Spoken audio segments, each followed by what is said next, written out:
Salut tout le monde, salut les monégasques, bienvenue pour un nouveau débrief. Alors aujourd'hui on va parler de Coupe d'Europe parce qu'on est jeudi et qu'on enchaîne les semaines à 2 matchs et que vous avez pris l'habitude maintenant, c'est le jeudi, c'est le dimanche, c'est le jeudi, c'est le dimanche, c'est le jeudi, c'est le dimanche. Donc là, on a été à déjà la 4e journée d'Europa League. On avait déjà fini toute la phase aller. Ça s'était plus ou moins bien passé la phase aller avec 2 victoires et une défaite. Et donc là, il fallait rattaquer fort pour pouvoir rester en haut du classement et ne pas se laisser distancer bêtement par des clubs qui sont censés être à notre portée, que ce soit le club hongrois, le club de Belgrade et le club turc.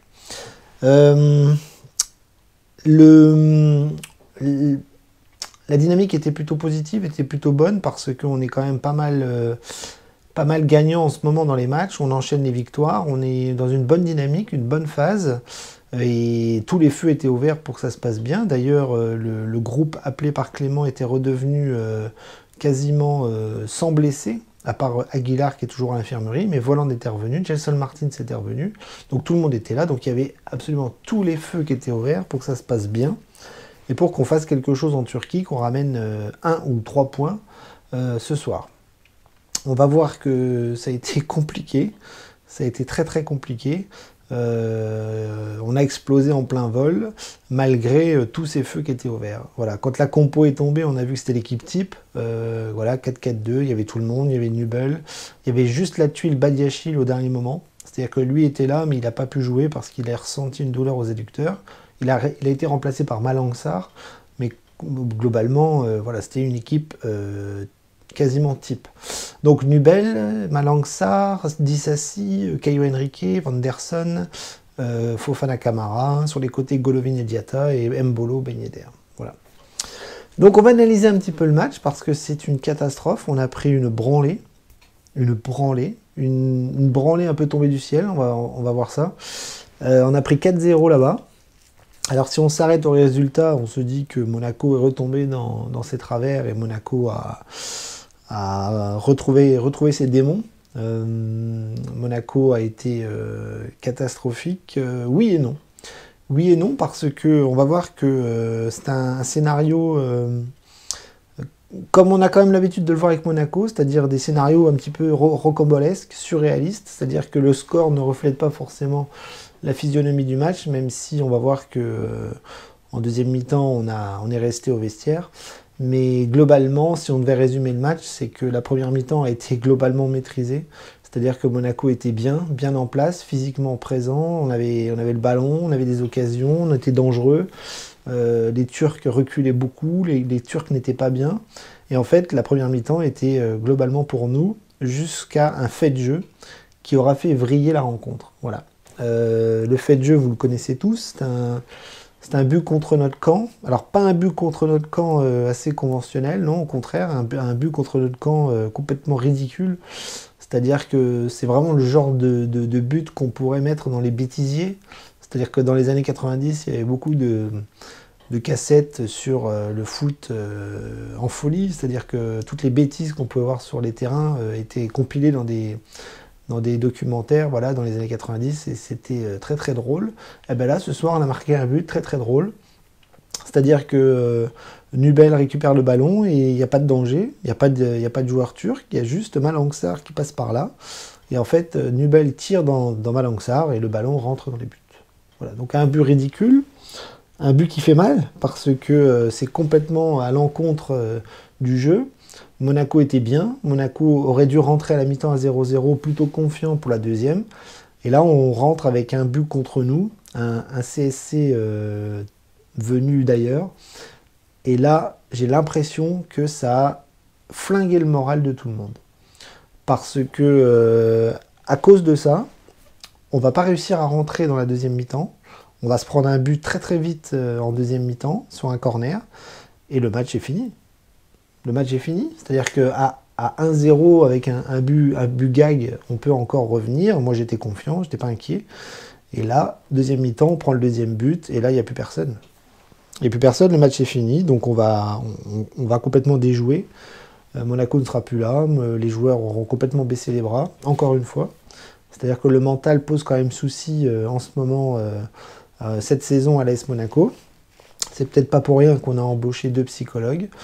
Voilà, donc à 2-0 c'est fini, on va en prendre un 3e, un 4e, et Monaco sera déjà dans l'avion au bout de la 50e minute. Donc autant vous dire que zéro réaction, zéro mental, et c'est bien dommage parce que Monaco maîtrisait les choses et a baissé les bras à cause d'une bêtise individuelle.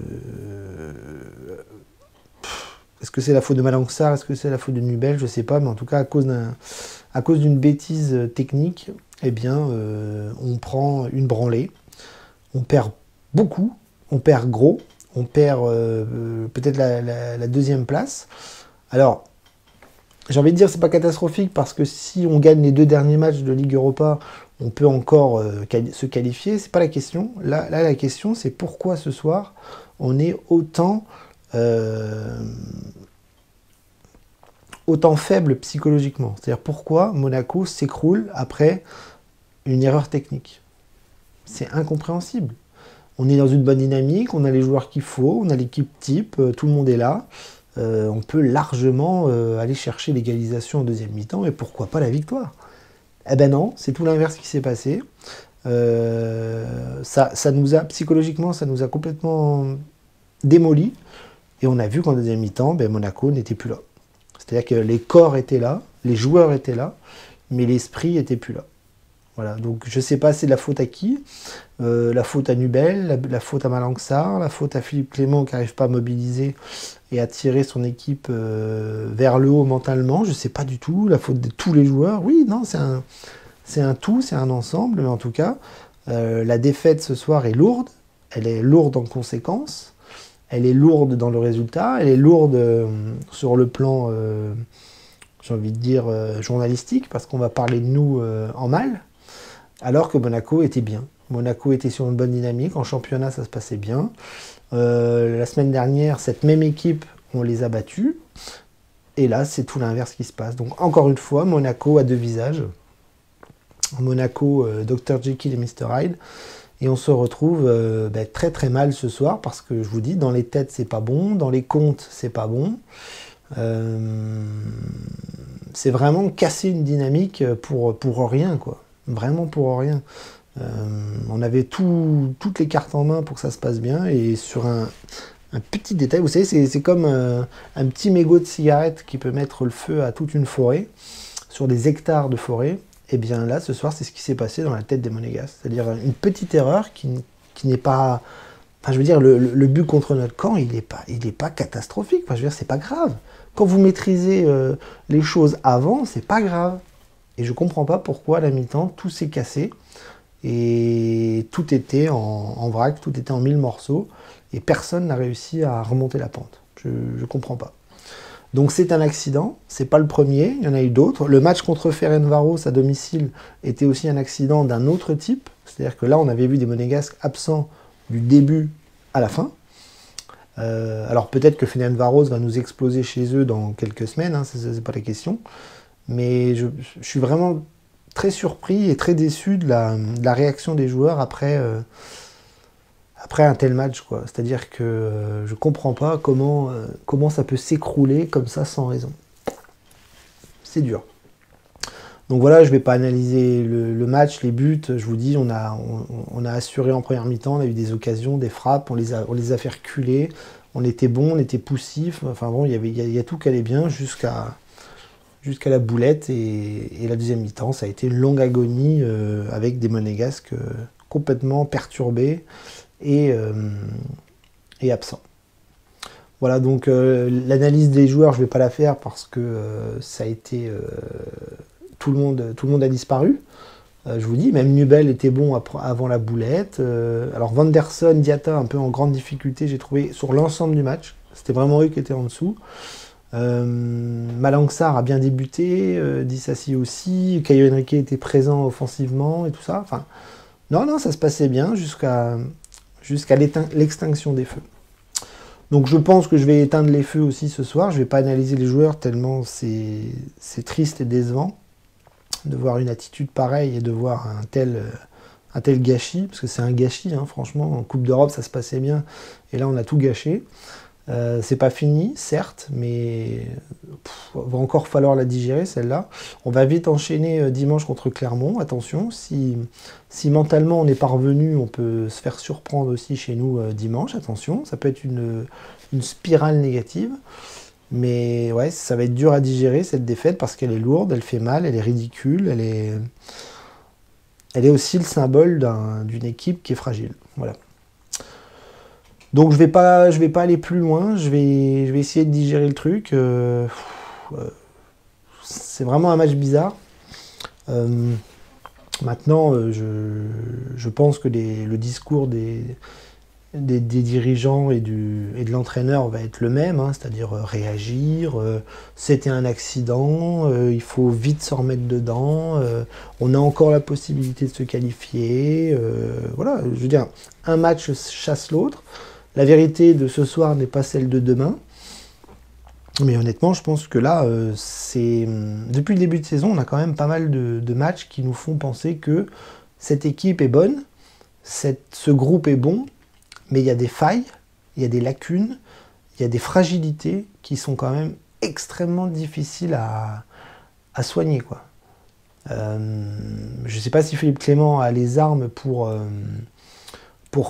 pallier à toutes ces problématiques-là, mais honnêtement, ce soir, c'est encore le symbole d'un groupe fragile, quoi. Alors peut-être jeune, peut-être fragile, peut-être fatigué, je sais pas, fatigué mentalement, physiquement, je sais pas du tout, mais elle fait tâche.